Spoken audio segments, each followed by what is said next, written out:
সবার গোয়েন্দা সংস্থা থেকে একটা ড্রাফট অলরেডি এফআইআর করে শুধু আমার সইয়ের জন্য পাঠায়, তখন আমি আত্মগোপনে যখন আমি সেই ড্রাফটে সই না করি তখন আমার ভাই ছোট ভাই ইসমাইলকে গ্রেপ্তার করে নিয়ে যায়। তখন আমার স্ত্রীর নামে 11টা মামলা দেয়, আর আমার নামে তো 22টা মামলা দেয় বিভিন্ন ধরনের। আমার নামে দেয় চাঁদাবাজি মামলা।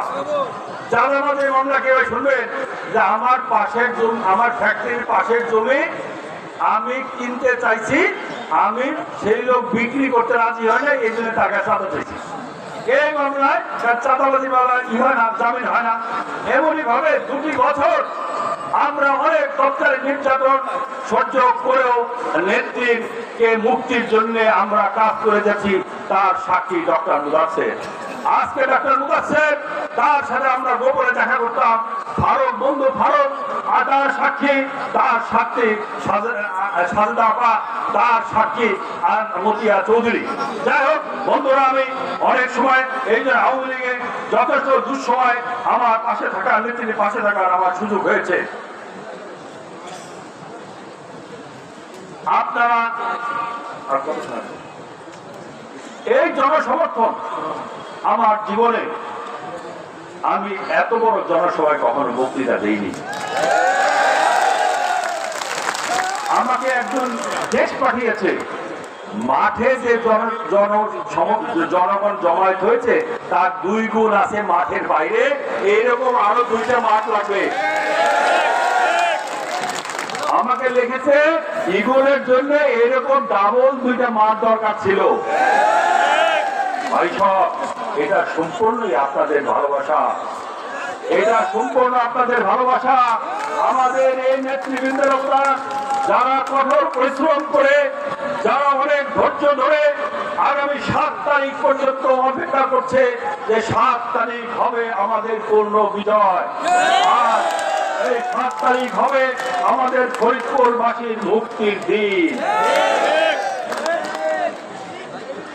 আমি নির্বাচিত হলে, ইগল মার্কা নির্বাচিত হলে, আমি নির্বাচিত হলে আপনাদের কাছে আমি কি করব?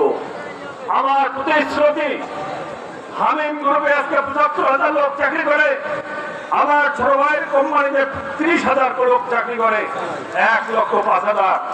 এখন থেকে বাইরে থেকে আমরা লোক কমিয়ে দেব এবং এখন থেকে কোতোয়ালির লোক বেশি নিয়োগ করব। সেই লক্ষ্য নিয়ে আমি গেদ্দা ইউনিয়নে একটা ট্রেনিং সেন্টার করেছি। সেই ট্রেনিং সেন্টারে কোনো খরচ লাগে না। 30 থেকে 40 দিনের ট্রেনিং হলে চাকরি দিয়ে আমরা ঢাকায় নিয়ে যাচ্ছি।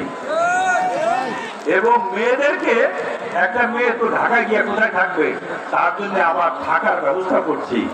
আপনারা জেনে আনন্দিত হবেন, ওরা ঢাকা থেকে চলে এসছে আজ ইগল মার্কার জন্য।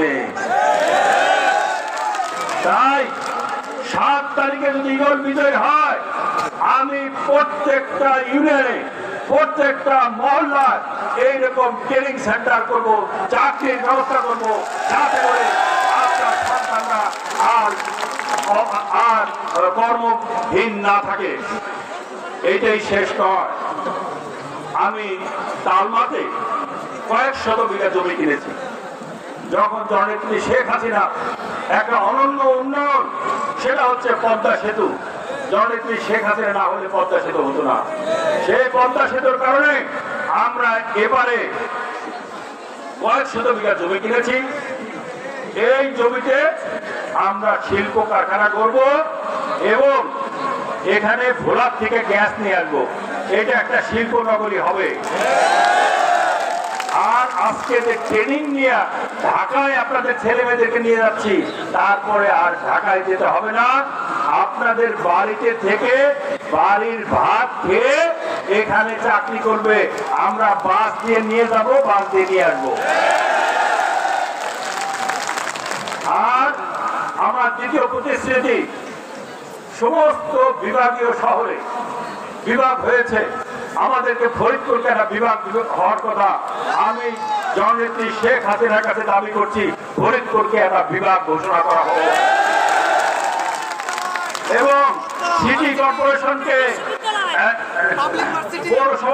এখন পৌরসভা আছে এটাকে সিটি কর্পোরেশন ঘোষণা করা হোক। আর ফরিদপুরে কোনো বিশ্ববিদ্যালয় নাই। আমরা সমস্ত বিভাগীয় শহরে বিশ্ববিদ্যালয় হয়েছে।